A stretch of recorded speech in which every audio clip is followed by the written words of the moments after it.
Bon voilà, j'ai mis en place, vous voyez, donc en fait le premier plan est ici, on repère le 2.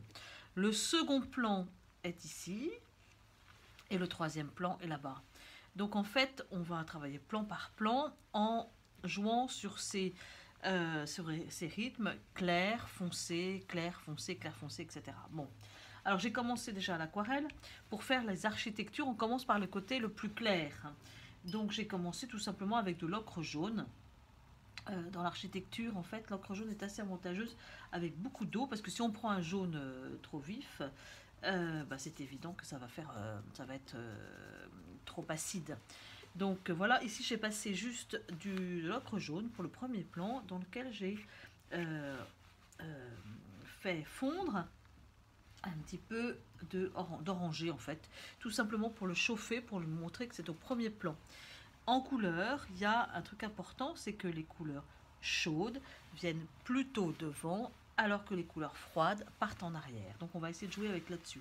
Donc pour l'instant, on va faire sortir, parce qu'on ne voit pas grand-chose, on va faire sortir tout ce qui peut être pierre. Voilà, donc par rapport au toit. Et on va faire un jus très très léger. Vous voyez, je pars du bord. Alors ça n'a aucune importance pour l'instant si je passe, si je déborde sur des éléments qui vont être plus foncés. Par exemple ici, il va y avoir deux terre cuite rouges, donc je peux tout à fait passer dessus. Voilà, là je vais, ça reste jaune. Voilà, jaune. À la limite, on pourrait passer un jus très très léger, jaune partout, mais je préfère en fait repérer, vous voyez, remettre pour pouvoir repérer où sont les éléments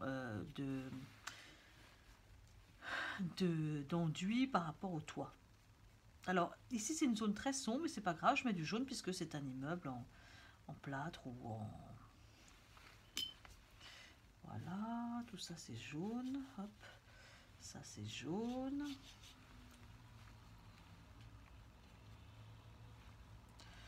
Voilà, et dans le fond, on va faire un jaune très pâle.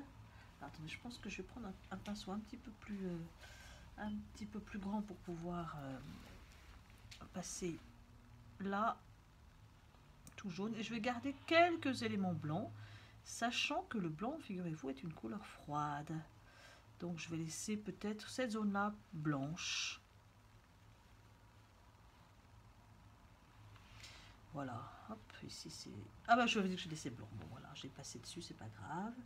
Voilà, bon.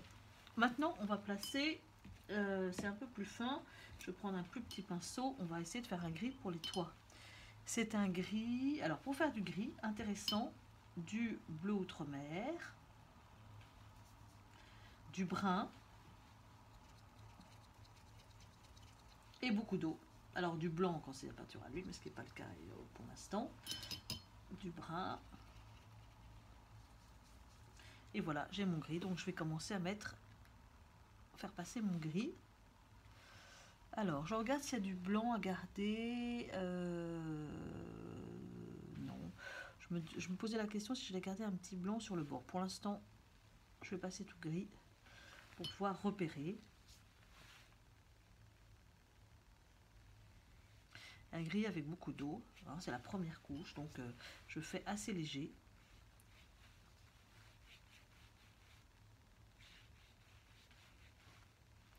En faisant attention au bord. En rattrapant la goutte sur le bord. Voilà, ici j'ai un gris aussi qui va se positionner là. C'est les petites... Alors, bleu outre-mer. Et brun. Terre d'ombre volée, c'est bien. Voilà. Avec pas mal d'eau toujours.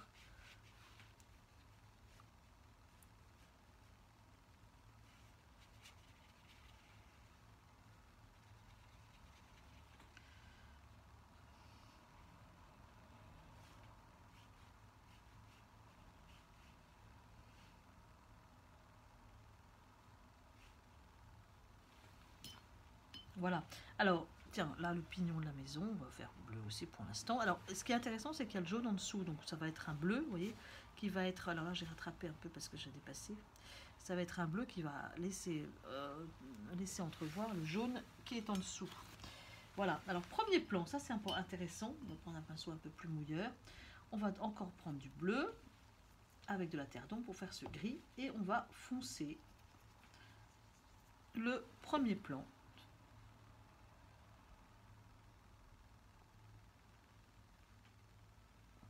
Alors je fais surtout attention aux bordures. Et après on va détremper un peu plus l'intérieur, où je peux être moins précis.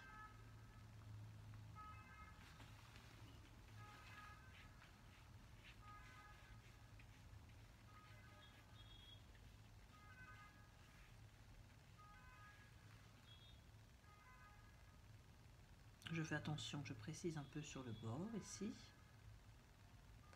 En fait, les bordures sont intéressantes parce qu'elles détachent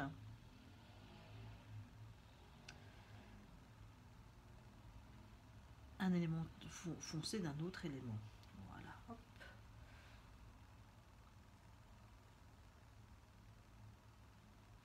Alors là-dedans, je vais mettre un peu, je vais foncer un peu plus, je vais mettre un peu de violet là-dedans. Parce qu'il y a une zone qui est plus foncée, une zone qui est plus claire. Alors, je vais mettre un peu de violet, ce qui est en face à moi. Voilà. En fait, le violet est intéressant parce que ça va être un contraste par rapport au jaune qui est autour. Alors, moi, j'ai du violet dans ma palette, mais on peut prendre tout à fait du rouge avec du bleu.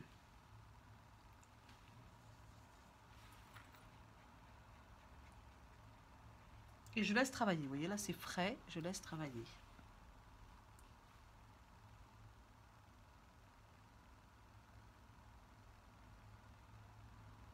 Là, j'arrive près d'une cheminée, donc je laisse la cheminée en négatif. Et je m'aperçois que sur cette cheminée, il y a un tout petit peu de lumière, donc je vais récupérer. Le pinceau sert aussi bien à mettre la peinture qu'à l'enlever. Donc ici, sur la cheminée, j'ai pris un pinceau sec. Et je fais une petite ouverture claire. Ici aussi, je vais pouvoir faire une petite ouverture claire. Voilà, je laisse prendre.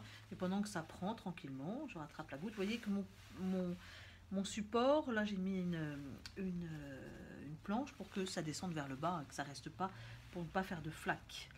Voilà, ici sur le bord aussi, avec ce violet, je vais creuser la fenêtre.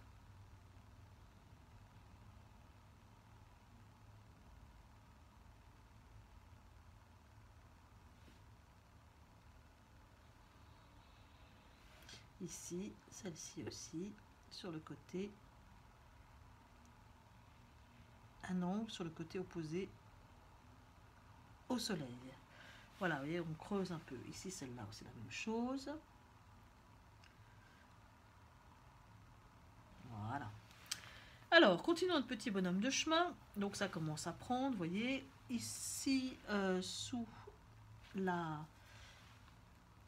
la gouttière, on va faire aussi, on va laisser passer une petite ombre aussi, voilà, légère. Voilà mon premier plan tout simple. On va passer au second plan. Donc il va falloir que je fonce aussi un petit peu ce toit-là, parce que ce qui est devant est précis et contrasté. Alors, est-ce que je le fais maintenant ou... Oui, alors je vais déjà passer mon second toit, passer au second plan. On va remettre un gris sur le toit derrière, le fameux... Ah, ça c'est mon pinceau. Alors tant que c'est mouillé, il n'y a aucun problème pour enlever. C'est quand c'est sec où c'est un peu plus compliqué. Hop. Je vais donner mon pinceau plutôt comme ça. C'est plus facile parce que je fais descendre la goutte.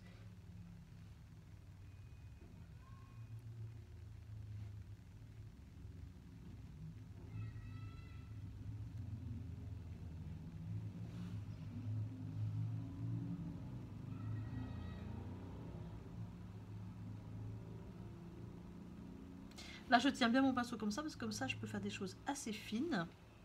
Parce que j'ai la pointe, sans trop appuyer dessus, je fais une pointe fine en fait. Il faut que le pinceau puisse être pointu pour faire des choses fines et ventru pour laisser avoir un réservoir assez fort pour pouvoir laisser l'eau descendre sans être obligé de recharger trop souvent. Voilà le second toit. Ensuite, je vais repérer les toits. Voilà, pendant que j'ai un peu de peinture dans mon pinceau, je vais aller poser les toits gris.